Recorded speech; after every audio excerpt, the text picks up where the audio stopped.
¿Qué tal, amigos del diario 24 horas? Bienvenidos a una entrevista más en este su diario, el Diario Sin Límites. Y bueno, el día de hoy estamos acompañados por el consejero del Instituto Electoral de la Ciudad de México, Ernesto Ramos. ¿Qué tal, consejero? ¿Cómo se encuentra? Muy bien, muchas gracias, Rodrigo. Muchas gracias por acompañarnos. Y bueno, pues aprovechar justo ahora que se viene toda esta definición de presupuestos y demás, platicar acerca de este tema de la elección de jueces, los retos que implica. Sería la primera vez que ocurra algo así. Ustedes les corresponde la parte local, entonces me gustaría que nos compartieran un poquito pues del escenario que se prevé, pero en cuanto a los mecanismos, ¿no? Sí. Entonces, Mira, justamente en este momento no tenemos una definición en la normativa local sobre la elección de jueces y magistrados en la Ciudad de México. Sabemos que en el Congreso de la Ciudad y en el Gobierno de la Ciudad tienen la intención de que esta elección se haga y están construyendo los escenarios. Lo que nosotros hicimos desde el Instituto Electoral de la Ciudad de México es integrar un grupo de trabajo planteando distintos ejercicios de presupuesto y alternativas para que pueda regularse el ejercicio en la normatividad local, de manera que podamos hacer un ejercicio lo más eficiente posible, que sea funcional, que pueda estar dentro de los alcances presupuestales del Instituto Electoral de la Ciudad de México. Estamos planteando diversos escenarios. Por ejemplo, vamos a necesitar imprimir boletas, más boletas que en la elección del Poder Judicial y el Poder Ejecutivo juntas. Pensemos en 2024, imprimimos 25 millones de boletas para 3 elecciones, ¿no? Incluyendo las alcaldías. Ahora pueden ser muchas más elecciones por las materias que se tienen que elegir en jueces y magistrados. Y tenemos una población, un listado nominal de 8 millones de personas. Entonces, cada materia multipliquemos por 8 millones, que es el número de boletas que vamos a tener. Eso va, por supuesto, superar con creces las boletas que nosotros imprimimos por una elección ordinaria, digamos, ¿no? Esto, para simplificarlo un poquito a la audiencia, quiere decir, se eligen más cargos. Ajá. Entonces por ello hay que imprimir más boletas, hay más espacio, pues se eligen más cargos. Sí, en términos sencillos va a ser una elección mucho más compleja que la elección del Poder Ejecutivo, Legislativo y de alcaldías en la Ciudad de México. Ahora decía, este número de cargos se multiplican por 8, me menciona. ¿Cuánto serían las materias, las boletas que se tendrían que imprimir? ¿Ya se tienen definidas las materias que van a esta elección? ¿O cómo podríamos calcular cuántas boletas se van a repartir? Todavía no tenemos definido eso, lo tiene que definir el Congreso de la Ciudad, pero si pensamos que para 3 elecciones imprimimos 25 millones de boletas, esto para la elección del Poder Judicial puede ser 5 veces más. Entonces, 25 millones de boletas por 5 es una cantidad bastante importante, más los materiales electorales que vamos a tener que utilizar para que se depositen las boletas ahí, los electores puedan votar en secreto, la instalación de todas las casillas y el tema también, por supuesto, del escrutinio y cómputo de esos votos, porque son muchas más candidaturas. Vamos a tener actas, ya no actas que sean una sola hoja, ¿no? Con 2 apartados en donde se anotan los resultados, sino incluso cuadernillos, por la complejidad de cada una de estas elecciones. Todos esos retos estamos analizando, estamos viendo distintos escenarios, distintas alternativas, y queremos ser muy transparentes tanto con el gobierno de la ciudad como con el Congreso, para que sepan que las decisiones que van a tomar a nivel normativo van a tener un impacto en cuestión de tiempos, de presupuesto, de protocolos para la organización del Poder Judicial. Los retos para esta, porque entiendo no serían solo los económicos, sino debe haber muchas implicaciones, ¿no? La logística, además. Sí. ¿Qué retos hay para este ejercicio? Mira, para darte un ejemplo, para una elección, la elección de 2024, una elección constitucional que hacemos cada 3 años, el proceso electoral inicia en septiembre ya con las reglas definidas. Y ahí empezamos, incluso un poco antes, pero oficialmente en septiembre es cuando empezamos el proceso electoral. Tenemos las reglas definidas y a partir de ahí tenemos cada uno de los pasos que tenemos que dar para llegar hasta el día de la jornada electoral y después los cómputos para determinar los ganadores. En el caso de la elección del Poder Judicial, que es una elección más complicada que esa, estamos en noviembre, todavía no tenemos una definición de normatividad, no ha iniciado el proceso, no sabemos exactamente los pasos que tenemos que dar ni el presupuesto que necesitamos para llegar el día de la jornada electoral. Entonces, nuestro principal reto, te diría yo, incluso más que el tema del presupuesto, que siempre ha sido un tema que tenemos que resolver en el Instituto Electoral de la Ciudad de México, el principal reto es el tiempo. Es nuestro recurso más escaso, es donde tenemos la mayor preocupación, y entre más pronto tengamos estas definiciones, más rápido podremos empezar a hacer la planeación debida de la jornada electoral y garantizar que sea funcional y exitosa. Usted me contaba, usted es parte de estos equipos de trabajo, Sí. se han realizado diversos ejercicios y demás. No sé si nos podría compartir si se han realizado algún tipo de ejercicios pues, para conocer también la ciudadanía, cómo sería este proceso, hacer justamente un ejercicio que pues inédito, cómo sería la participación de la ciudadanía, ahí cómo podrían, cómo sería más o menos su votación ahí al llegar a las casillas. A nivel federal hay una normatividad donde dice que se tiene que elegir de manera individual y por mayoría relativa a las personas que van a ser jueces y magistrados. Entonces se van a postular 6 candidaturas, 2 por cada poder, en la elección de magistrados y jueces, y además a las personas que decidan mantenerse en el cargo es una candidatura adicional.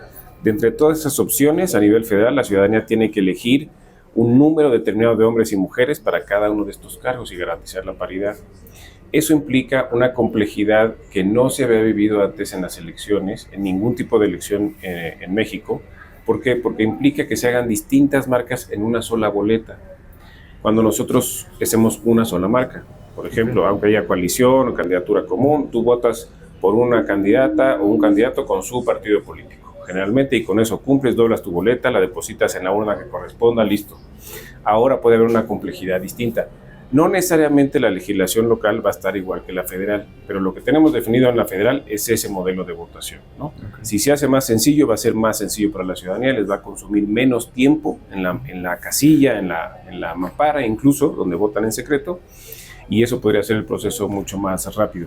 Pero no tenemos el día de hoy una definición en este sentido. Lo que sabemos es que van a recibir muchas más boletas que en la elección de este año 2024, van a tener que tomarse su tiempo para ver las candidaturas y elegir a quienes quieren que ocupen los cargos de magistrados y jueces, y nosotros vamos a tener que hacer este proceso de escrutinio y cómputo para determinar las candidaturas ganadoras. Eso sí, va a ser un proceso más lento que en la elección, digamos, de este año de 2024. ¿Por qué? No vamos a tener PREP, por ejemplo, ni conteos rápidos. Y al ser tantas candidaturas y tantas materias, es un proceso mucho más lento, no vamos a tener resultados tan rápido como estamos acostumbrados. Entonces ahí sí tendríamos que tener paciencia para conocer ganadoras y ganadores. Entonces, a diferencia de, no sé, por ejemplo, cuando acudimos aquí en la ciudad a elegir jefatura de gobierno o a nivel federal presidencia, va a haber se va a seleccionar más de una persona por boleta. Sí, a nivel federal está diseñado de esa manera, a nivel local todavía no tenemos el diseño, puede ser similar, ¿no? Entonces vamos a recibir 5 veces más boletas y vamos a tener que seleccionar más candidaturas que solamente una en teoría, ¿no? Entonces, aún no se tiene definido cuántas personas se podrían votar en una boleta, por ejemplo. Todavía no tenemos esas definiciones. Y, por ejemplo, en el caso de, luego ocurre que se tachan diversas opciones o demás, y esta boleta queda nula. En este caso, podría haber ahí esa cierta complejidad de que, pues, al ser más las personas que se eligen en una boleta, además se pueda cometer algún error, además que se pueda anular esa boleta. Hay, supongo, una mayor complejidad, o usted no sé, pues, ahí ¿cómo ve esta parte? Pues justamente la normatividad a nivel local es la que nos tiene que definir las causales de nulidad o de los votos nulos, ¿no? ¿Cómo tenemos que valorar un voto nulo? Ejemplo, si nos piden que elijamos 5 mujeres y 4 hombres para determinados cargos y no se elige el número suficiente de mujeres o de hombres, ¿eso es un voto nulo o solo es un voto incompleto y se suma con los demás? Y después se van contabilizando de quién tiene un mayor número de votos. Esas definiciones tienen que existir.